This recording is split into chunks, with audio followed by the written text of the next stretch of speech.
오늘은 제사랑 34번째 함께 은혜를 나누고자 합니다. 우리는 그 예수 그리스도의 구속사를 하나씩 살펴보면서 예수님의 행적과 모든 일들이 다 사랑의 실천이었음을 우리는 깨닫게 됩니다.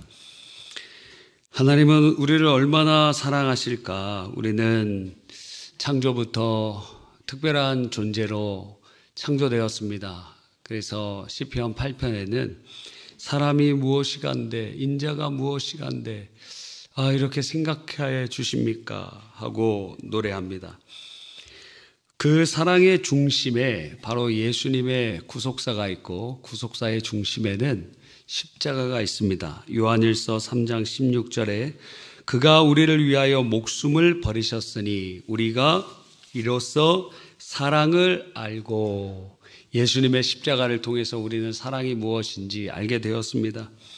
우리가 회심할 때 바로 그 사랑을 깊이 경험하게 되죠. 그 사랑이 너무도 강력하게 경험하여서 그 십자가 앞에 엎드려지지 않을 수 없고 눈물을 흘리지 않을 수 없는 것입니다. 그래서 회심하는 자들마다 자기의 죄를 깨닫고 그럼에도 불구하고 사랑하셔서 나를 위해 대신 십자가에 죽으신 그 예수 그리스도의 그 은혜, 부활하신 그 은혜, 눈물이 그냥 쏟아지고 뜨거운 감동과 내가 무엇이간데 주님 이렇게 사랑하십니까? 그래서 찬양이 저절로 나옵니다. 어떤 찬송가에 보면 나 같은 죄인 살리신 주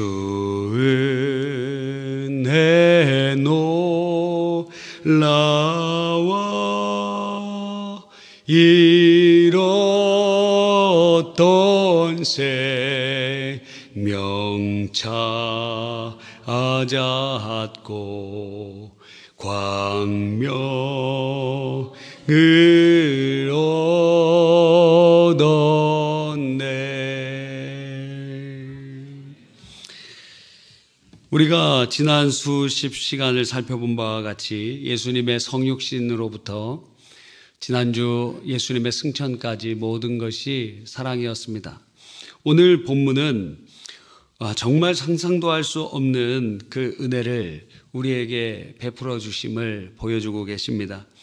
오늘 본문에 보면 첫 번째 읽은 본문에서 예수님께서 하나님의 우편에 앉으셨다 하셨어요. 하나님의 우편이라는 것은 하나님의 모든 권능과 능력과 힘과 권세를 의미합니다.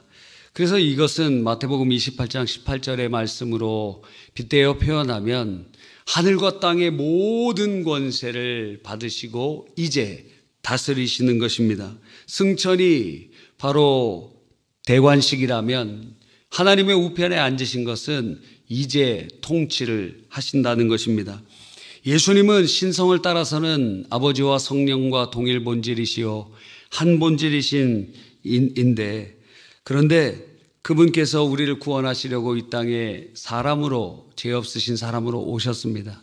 놀라운 것은 예수님이 부활하실 때 신성의 영광으로만 부활하신 것이 아니라 그 육체가 부활하셨고 그 육체가 승천하셨고 그 육체가 하나님의 우편에 앉으셨다는 거예요. 그래서 이건 아주 놀라운 일입니다. 예수님이 신성을 따라 하나님의 영광을 받으신다는 것은 당연한 일인데, 그런데 또한 인성을 따라서도 그 자리에 앉으셨다는 것은 이루 말할 수 없는 놀라운 일이라고 할 수 있는 것입니다. 그런데 두 번째 읽은 우리의 본문 에베소서 2장 6절에 보니까 또 함께 일으키사 그리스도 예수 안에서 함께 하늘에 앉히셨다 말씀하세요. 예수님이 하나님의 우편에 앉으신 것처럼 이제 예수님 믿는 사람은 주님과 연합된 것으로 여겨지니 예수님과 함께 그 천국의 보좌에 앉히셨다는 것입니다. 놀랍습니다. 앞으로 앉히실 게 아니라 이미 앉히셨다는 것입니다. 그러므로 우리들은 예수 그리스도를 믿음으로 주님과 연합하여 이제 우리의 신분은 하나님의 자녀의 권세에 이르게 되었고, 또 베드로서에서는 우리를 그래서 왕 같은 제사장이라고 표현하는 것입니다. 다른 한국 번역 성경에 보면 너희는 왕이요 제사장이라. 그래서 우리가 왕이 아닌데 어떻게 왕이 되었는가? 예수 그리스도와 연합하여 놀라운 축복과 은혜를 부여받게 되었다는 것입니다. 놀랍지 않습니까? 여러분, 예수님은 하나님의 우편에서 죄와 사탄으로부터 우리를 자유케 하시고 교회를 보호하시고 또한 교회를 통하여 이 땅에 하나님의 나라를 세워가도록 그렇게 역사하십니다. 그리고 예수님께서 재림하셔서 궁극적으로 모든 세상을 정결케 하시고 이 땅의 새하늘과 새 땅으로 다스리시는 줄 믿는 것입니다. 뿐만 아니라 인류의 역사의 모든 순간순간 예수께서 왕으로 역사하시는 것입니다. 우리는 이 놀라운 은혜를 통하여 예수님의 이름으로 주님 앞에 간구할 때 응답받고, 예수님의 이름으로 마귀를 대적할 때 사단이 떠나가고, 예수님의 이름으로 우리의 풍랑이는 삶에 잠잠하고 고요하라 할 때 주의 놀라운 은혜의 역사가 일어나게 되는 것입니다. 예수님은 왕이시요 그분의 이름은 권세이니 그 권세를 우리에게 주셨기 때문인 것입니다. 여러분, 주님께서는 우리를 그리스도 예수 안에서 함께 하늘에 앉히셨습니다. 우리는 그러한 놀라운 은혜를 받은 사람들이라는 것이죠. 우리가 이렇게 귀한 존재가 된 것입니다. 여러분은 왕이요 제사장이요 하나님의 자녀들이요 주의 놀라운 축복을 받는 사람들인 줄 믿습니다. 우리의 자화상은 우리가 자라날 때 부모로부터, 사람들로부터, 환경으로부터 투입되어 있는 것이 우리의 자화상이라고 생각하지만 예수 믿는 성도들의 자화상 그렇지 않습니다. 예수 그리스도를 믿는 자의 자화상은 하나님이 우리를 어떻게 부르시는가, 예수께서 우리를 어떻게 변화시키셨는가, 그것이 바로 우리의 자화상이 되는 것입니다. 여러분, 그러니까 주님의 보좌에 같이 앉는 왕 같은 제사장들이요 하나님의 자녀요 상속자요 주의 축복의 대상자들인 것입니다. 그런데 인간 세상에서 보면 가장 나누지 못하는 것이 자기의 이익을 나누기 어렵고 특권을 나누기 어렵고 권력을 나누기 어렵습니다. 특별히 권력 같은 경우에는 부모 자식과의 관계, 형제과의 관계도 상관없어요. 그건 나누지 않습니다. 대표적으로 성경에 보면 압살롬이라는 다윗의 아들이 그 아버지 다윗을 죽이려고, 자기가 왕이 되려고 반역을 일으킵니다. 아버지도 상관없는 거예요, 권력 아래서. 여러분, 당나라의 이세민, 당태종 우리가 잘 알죠? 그 아버지가 고조 이연이었는데 그가 왕이 되려고 이연의 둘째 아들이었는데 형제들을 죽이고 아버지도 퇴위시키고 자기가 왕이 되는 것입니다. 몽골이 아주 대제국을 전 세계적으로 그렇게 얻었습니다. 아마 칭기스칸이 사망하지 않았다면은 주부타이나 그런 사람들을 통해서 이 폴란드 정도만 정복된 것이 아니라 아마 서유럽까지도 침범되었을 수 있을 거예요. 그런데 그 거대한 나라가 오래 지속되지 못한 이유가 무엇입니까? 이 왕가의 왕위 계승이 제대로 안 되는 거예요. 그러니까 왕이 죽으면 형제들끼리 싸우고 막 죽어가니까, 그러니까 그게 막 혼돈이 계속 일어나는 것입니다.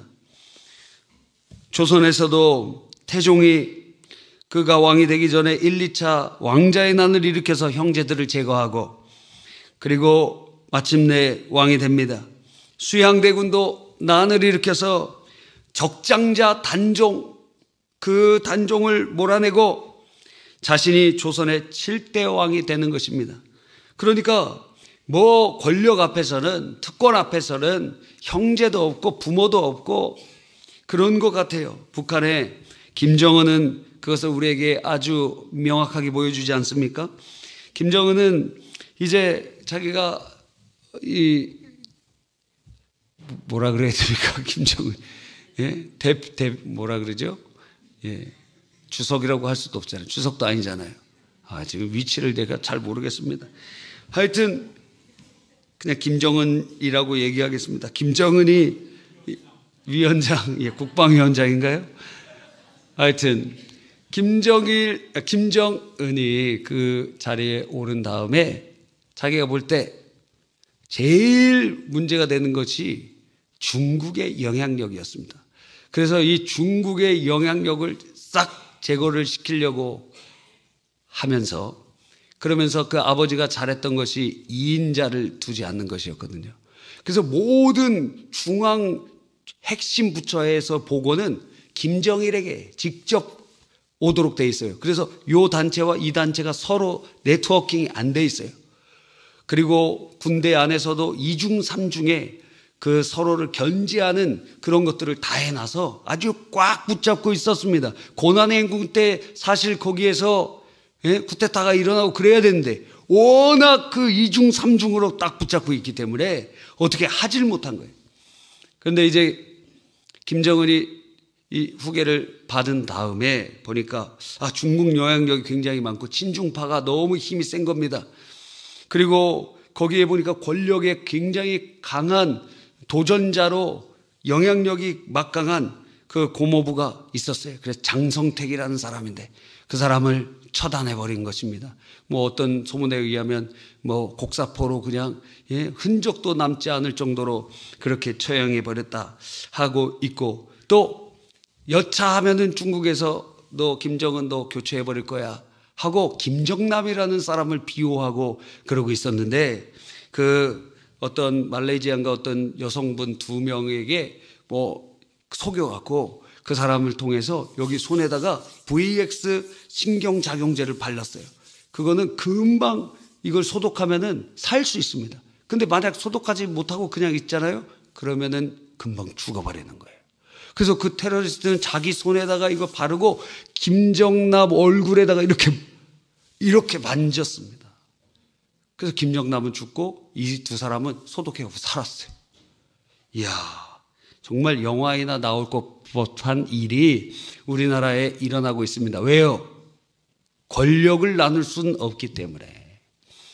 여러분, 우리나라에서도 최근 정치에 이렇게 보면은 지도자들이 실각하는 데는 거의 대부분 누가 걸림돌입니까? 그 안에 같은 팀으로 일어났던 사람들이 다 그 중에서 반대자들이 일어나면서 결국에는 내부로부터 그 권력의 모든 부분들이 무너져 버리는 거예요. 그런 것입니다. 다음에 6월에 대선이 일어나잖아요. 대선 끝난 다음부터 차기 권력 투쟁이 일어나는 겁니다.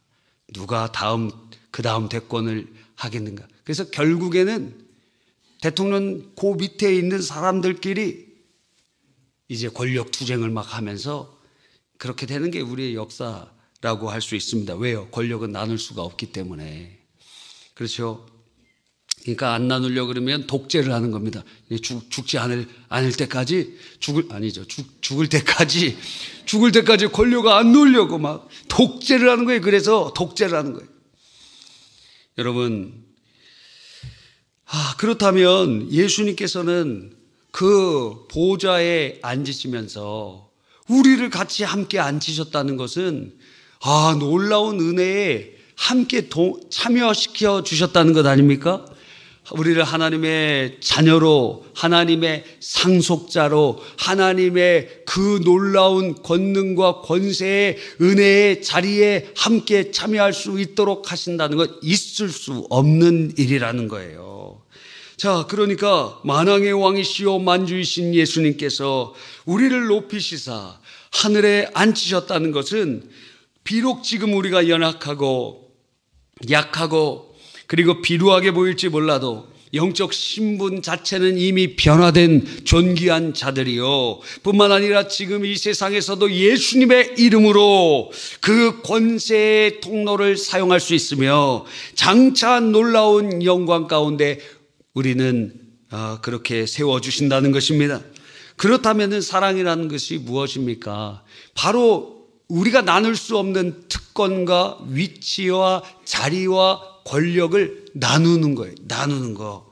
사랑은 그런 것입니다. 나눌 수 없는 그곳에 같이 동참시키는 거예요. 나눌 수 없는 그곳에 같이 함께하는 것입니다. 그게 사랑이라는 거예요. 사랑은 내게 나눌 수 없는 거, 권력 나눌 수 없는데 그 자리에 같이 앉히고, 나눌 수 없는 특권, 나눌 수 없는 여러분 어떤 이제 일들을 보면 그 이제 일용직이나 이런 혹은 여러 가지 건설업에 종사하시는 분들 보면은 그 많은 젊은이들이 그곳에 가려고 하다가도 못하는 경우가 많습니다. 이유가 무엇이냐면 거기서 기술이라도 좀 배우려고 그렇게 하는데 안 가르쳐줘요. 뭐 기술 안 가르쳐줘요. 미장기술 뭐 이런 거 안 가르쳐줘요. 왜? 자기의 이익이나 자기의 어떤 부분이 침범될까봐 잘 안 가르쳐준대요. 그래서 뭐 어떤 것들 여러 가지 뭐 페인트나 뭐 이런 것들도 잘 안 가르쳐준대요. 여러분, 사랑이라는 것은 그래서 나누는 거예요. 내 이익, 특권, 그리고 권력. 20년도 더 된 이야기입니다. 제가 대학교 다닐 때 어떤 교수님이 수업을 듣는데 나온 간증이에요. 그 교수님 제가 생각해 보니까 특별한 교수님이었어요. 그래서 매일 이렇게 던킨 도너츠 같은 거 매일 사오고, 그리고 커피도 사오고, 누가? 교수님이 사오고, 거기서 이렇게 함께 나눠 먹고 그랬습니다. 너무 그때만 생각하면은 그렇게 할 수 있을까 하는 생각이 듭니다. 지금도 그런 교수들이 많지 않잖아요. 거의 없잖아요. 근데 그분은 그때 40대 중후반인가 되었어요. 근데 어느 교회 장로님이신 것 같더라고요. 그래서 그분은 그 수업을 통해서 결국의 목적이 무엇이냐면 하나님에 대해서 이 과목을 듣는 사람들에게 알려주고 싶은 거예요. 그래서 맨 마지막에는 뭐 이런 철학자도 오고 과학자도 오고 또 연구자도 오고 이렇게 쭉 몇 시간 있다가 마지막에 목사님을 초청해 갖고 그 모든 것들을 이렇게 정리하면서 하는 계획을, 자기의 그러한 학문을 가르치면서도 그렇게 할 수 있는 그렇게 했던 것을 기억합니다. 근데 그분이 강의 중에 이런 얘기를 했어요. 본인이 이제 대기와 관련되어 있는 것을 연구하는 사람이고 이것은 농업과 굉장히 직결되어 있는 것이다. 그래서 뭐 비가 오고 대기 순환과 이런 부분들 얼마나 농업할 때 중요합니까? 올해 계속 비가 많이 와서 가뭄 소식이 없죠? 보통 이맘때에 가뭄입니다 막 이래야 되는데, 저도 국가 가뭄센터 접속해 보니까 이렇게 비가 많이 오는데도 그 주의 단계에도 있는 지역들이 있더라고요. 남부 지역에. 그래서 지금은 그래도 비가 많이 오고 있습니다. 아마 올해 농사가 잘 될 것 같습니다. 아멘입니까? 잘 될 것 같습니다. 일본에서 지금 쌀값이 2배로 올랐어요. 굉장히 많이 올랐습니다. 거기는 뭐 잘하는 조직이 있는데 그 우리식으로 말하면 농협 같은데요. 근데 그 농협에서 쌀을 다 거의 전매하고 있어요. 지금 어느 정도로 올랐냐면 우리나라 쌀을 거기에 팔려면은 4배 정도 관세를 붙여서 파는데 그보다 더 비싸게 팔고 있어요, 지금. 그러니까 굉장히 비싼 거예요, 지금. 엄청나게 비쌉니다, 쌀값이. 그런데 이번에 그 쌀값을 안정화하기 위해서 국가에서 비축미를 풀었어요. 근데 그 비축미를 모두 누가 사갔냐면 그 일본 농협에서 다 사갔어요. 그리고 풀지도 않고 팔지도 않아. 연말이 되면은 그 남아있는 잉여 그 우리 추곡수매처럼 잉여 쌀들을 국가에서 또 수입해 비싼 그 현시 가격으로 다시 매입하기 때문에.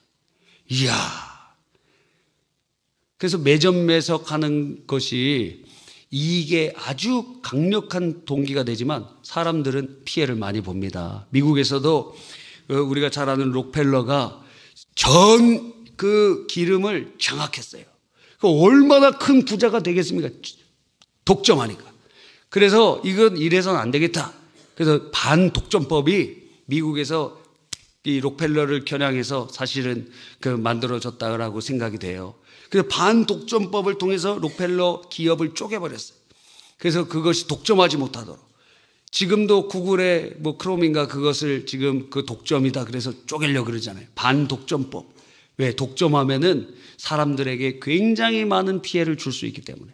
그래서 제가 걱정되는 건 지금 우리 항공사가 지금 뭐 아시아나 또 대한항공 합치는데 상당히 비행기 가격이 오를 확률이 높습니다. 독점은 안 좋아요. 항상 그 영향을 끼칠 수 있기 때문에 나눠야 됩니다. 여러분, 그 교수님이 열심히 연구를 해서 이 굉장히 그분이 얘기하기에 당시에 수천만 불 되는 그러한 연구 결과다 이거. 자신이 열심히 노력해서 수천만 불 되는 그러한 결과를 도출해냈습니다. 그래서 국제 학회가 있어서 갔는데 그 옆자리인지 하여튼 그 발표를 하고 나서 옆에서 베트남 그 대표가 찾아와서 얘기합니다. 우리나라에서 우리는 이렇게 농사가 굉장히 중요하고 1년에 쌀 농사도 여러 번 짓고 그러는데 곡물이 굉장히 중요하다. 근데 당신의 이 연구 결과와 이런 것들이 우리에게 굉장히 필요한데 필요하다고 그런 얘기를 하는 것입니다. 그랬더니 그 교수님이 그 얘기를 듣고 심혈을 기울인 학문적 열매를 아무 대가도 없이 그냥 그 자료를 다 주겠다고 얘기합니다. 그랬더니 그 베트남 사람들이 황당해갖고 아니 이거 어떻게 그냥 줄 수 있습니까? 그랬더니 그분이 하신 말씀이 나는 그리스도인입니다. 그러면서 그것을 함께 나눠서 당신의 백성들이 잘 오히려 그 곡물과 수익 가운데 잘 되기를 원하는 결과를 주는 거예요. 여러분, 우리가 그렇게 할 수 있을까요? 이분은 어떻게 그러실 수 있을까요? 그분 안에 계신 성령께서 예수님께서 우리를 보좌에 앉히시고 하나님의 그 놀라운 은혜에 동참시키신 것처럼 그 내 것을 함께 나눔을 통하여 하나님의 은혜의 통로로 쓰임받았다는 것입니다. 여러분, 인간적으로는 불가능한 것인데 우리 안에 계신 성령으로 말미암아 그 일을 이루도록 이끌어 가시는 것입니다. 교회 안에서 작은 그러한 적용점은 무엇이 있을까요? 교회에 처음 오면 여러분 교회 왔을 때 우리 교구장님들이 중간중간에 서갖고 인사해 주시잖아요. 여러분도 모르는 분이 있으면은 그냥 인사하면 됩니다. 모르면 더 인사해야 돼요. 모르면 더 인사해요. 자, 옆에 있는 분과 인사 나눠보겠습니다. 안녕하세요. 안녕하세요. 예, 안녕하세요. 예, 안녕하세요. 모르면 더 인사하세요. 모르면 더 인사하세요. 그리고 여러분이 서로 존중하면서 여러분의 사회적인 위치가 어떻든지 소득이 어떻든지 재산이 많든지 적든지 사회에서는 그 높은 사람들 끼리끼리 모이고 그러지만 교회에서는 함께 오늘 처음 오신 분이든지 아니면 뭐 사회적으로 뭐 세상적으로 이렇게 보잘것없는 것처럼 보인다든지 해도 같은 자리에서 같은 곳에서 함께 섬기고 함께 사랑하는 것, 그것이 바로 우리의 위치에서 우리에게 있는 것을 함께 동참시키는 아주 쉬운 그러나 어려운 실천일 수 있다라는 것입니다. 교회가 오래되면 우리 교회도 올해 거의 45년 뭐 이렇게 돼가지 않습니까? 그런데 이 교회가 오래되다 보면은 우리 교회에서 지금 40년 동안 계신 분도 계시고 30년 계신 분도 계시고 뭐 20년 계신 분도 계시고 그래요. 10년 정도 지나야 초신자가 아닌 것 같아. 예.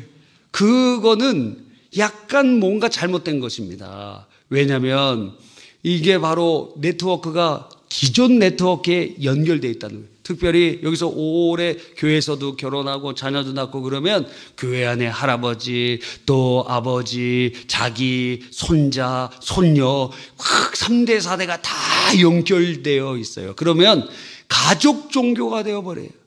그럼 그 자리에 누가 이렇게 침투할 수도 없고 함께 할 수도 없고 어려움이 있습니다. 그렇죠? 그러니까 그분들을 함께 그 자리에 함께 공동체에 함께 동역할 수 있도록 함께 식사도 하고 함께 주일도 하고 그렇게 그 사회 위치가 어떻든지 교회 등록한 지가 얼마든지 그거 상관없이 그렇게 동역할 수 있도록 주님께서 우리에게 요청하고 계시는 것입니다. 여러분에게 주신 것이 무엇입니까? 그것이 어떤 이익이든지 특권이든지 권력이든지 사랑하면 나눌 수 있습니다. 사랑하면 나눠주게 됩니다. 왜? 내게도 좋은 것은 저 사람에게도 좋을 것이기 때문에 성령님이 우리 안에 계셔서 바로 그 일을 이루어 가실 줄 믿습니다. 이번 주 그러한 실천에 놀라운 아름다운 사랑의 열매들이 가득하기를 간절히 바랍니다.